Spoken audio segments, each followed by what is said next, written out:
Assalamualaikum warahmatullahi wabarakatuh.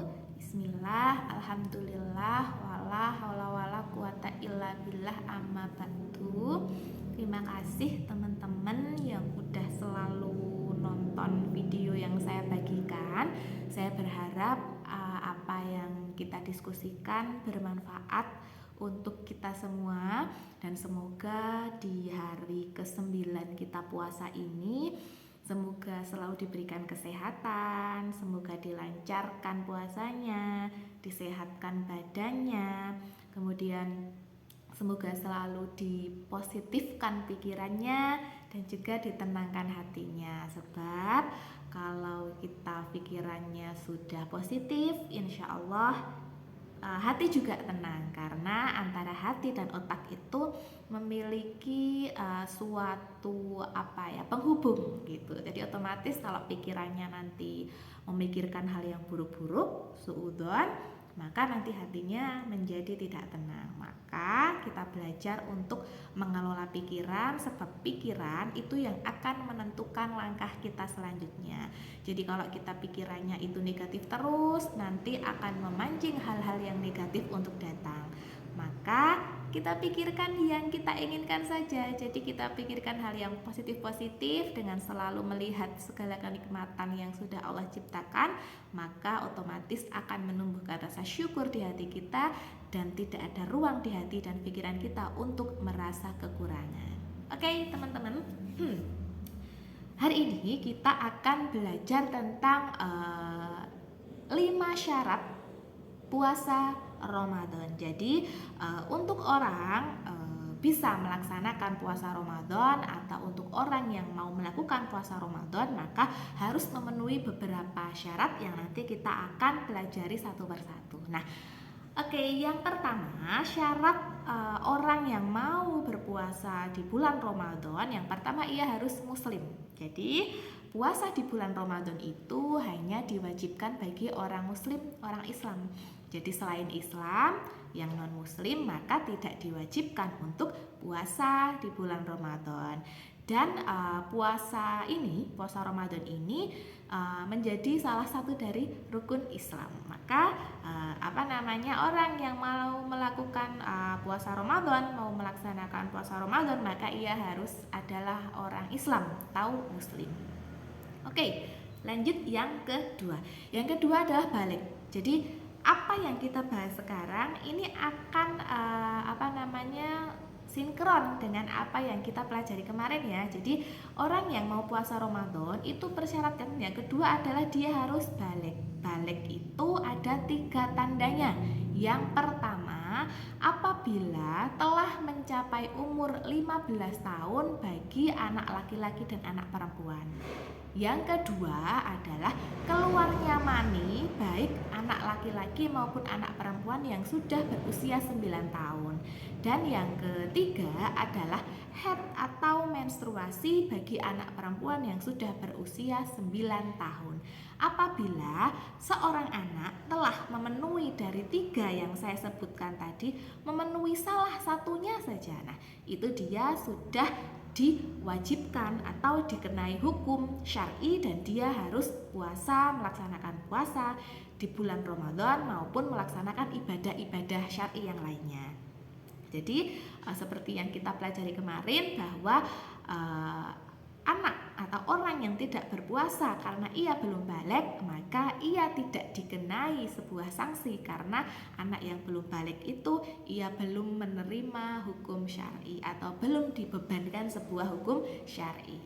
Lalu yang ketiga, orang yang akan melaksanakan puasa Ramadan adalah orang yang berakal.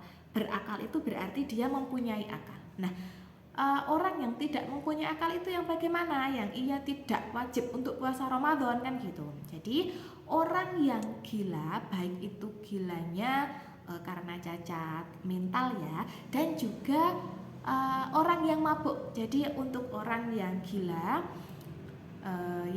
secara cacat mental dan orang yang mabuk itu tidak diwajibkan untuk puasa Ramadan karena ia sedang tidak mempunyai akal. Jadi orang yang tidak berakal maka ia tidak dikenai hukum wajib untuk puasa Ramadan. Nah, dalam sebuah hadis riwayat Abu Daud dan Ahmad disebutkan bahwa ada 3 golongan yang tidak dikenai oleh hukum syar'i. Yang pertama adalah orang yang tidur sampai ia terbangun. Yang kedua, orang yang gila sampai ia sembuh. Dan yang ketiga adalah seorang anak atau anak-anak sampai ia balik. Jadi orang yang tidur itu tidak dikenai hukum. Sampai ia bangun baru ia dikenai hukum syar'i. Orang yang gila itu juga tidak dikenai hukum. Sampai ia sembuh baru ia dikenai sebuah hukum syar'i. Lalu anak-anak itu juga nggak dikenai hukum. Sampai ia menjadi balik dan akhirnya ia dikenai hukum syar'i. Jadi untuk orang yang tidak wajib berpuasa ini adalah orang gila dan juga anak-anak ya. Jadi kalau orang tidur ya tetap dikenai hukum puasa karena tidurnya itu kan tidak 24 jam kan seperti itu. Jadi tidurnya ya di masa-masa tidur normal seperti itu. Nah, yang keempat adalah orang yang wajib atau orang yang mau melaksanakan puasa Ramadan itu adalah orang yang mampu dan kuat gitu. Jadi apakah orang yang nggak mampu atau nggak kuat itu tidak wajib puasa Ramadan? Kan gitu ya pertanyaannya. Nah gini, ini akan sinkron dengan apa yang kita bahas kemarin. Jadi orang yang nggak mampu dan nggak kuat puasa Ramadan ini alasannya kenapa? Kan gitu. Kalau ia nggak mampu dan nggak kuat karena mengkhawatirkan orang lain, karena ia menyusui seorang bayi, maka ia boleh untuk tidak puasa Ramadan dengan syarat dia harus mengqadha dan membayar fidyah.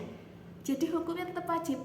Karena dia nggak bisa dan nggak kuat, maka ada tebusan yang harus dibayarkan, yaitu mengqadha dan membayar fidyah.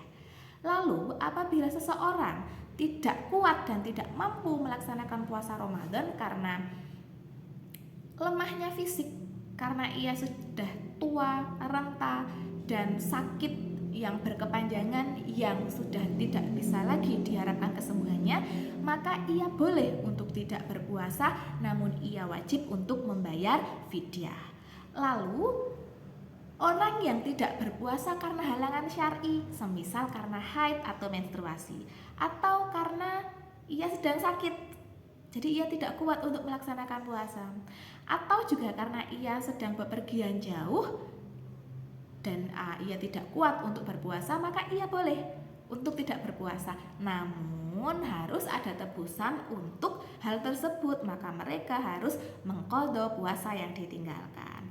Lalu satu lagi nih yang kemarin kita bahas, kenapa orang itu nggak puasa, kenapa orang itu nggak kuat dan nggak mampu berpuasa, kan gitu. Nah, seorang anak yang belum balik dan orang gila, nah itu dia tidak boleh nggak berpuasa, karena memang kalau anak yang belum balik tidak dibebani hukum syar'i dan orang yang gila itu tidak berakal, maka ia boleh tidak berpuasa dan tidak ada tebusan, tidak membayar fidyah dan tidak mengqadha. Jadi syarat orang yang mau berpuasa di bulan Ramadan, ia harus mampu dan kuat. Jika ia tidak mampu dan tidak kuat, atas alasan apa nanti diketahui alasannya, maka ada kewajiban, ada tebusan yang harus ia tunaikan gitu. Nah, yang terakhir adalah seseorang yang mau puasa Ramadan, maka ia harus mengetahui awal bulan Ramadan. Jadi tidak sembarangan misalkan kita akan puasa bulan Ramadan, kita nggak tahu nih tanggal 1 Ramadan ini masuknya di tanggal berapa. Jadi nggak boleh, kita harus mengetahui dulu awal 1 Ramadan ini masuknya di tanggal berapa ya, kan gitu. Kita sebagai orang yang tidak bisa melihat hilal secara kasat mata, secara mata telanjang, maka kita bisa untuk memantau awal masuk bulan Ramadan itu dengan kita mengikuti sidang isbat yang diselenggarakan oleh Kementerian Agama RI yang biasanya selalu disiarkan langsung dari stasiun televisi nasional. Nah, itu dengan metode hisab dan ru'yat, maka kita mengikuti apa yang menjadi himbauan dari pemerintah. Seperti itu. Nah, terima kasih teman-teman atas atensinya. Terima kasih yang sudah subscribe, like, share, komen. Terima kasih banyak. Apabila apa yang saya sampaikan ini masih kurang sempurna, mohon saya dikritik yang membangun. Kita lanjutkan di kolom komentar. Seperti biasa pun, kalau saya masih ada salah ucap, biasanya akan saya ralat di deskripsi atau di kolom komentar. Terima kasih atas atensinya, atas supportnya. Kita ketemu lagi besok. Semoga puasanya semakin lancar, semakin berkah pahalanya. Amin. Saya akhiri. Assalamualaikum warahmatullahi wabarakatuh.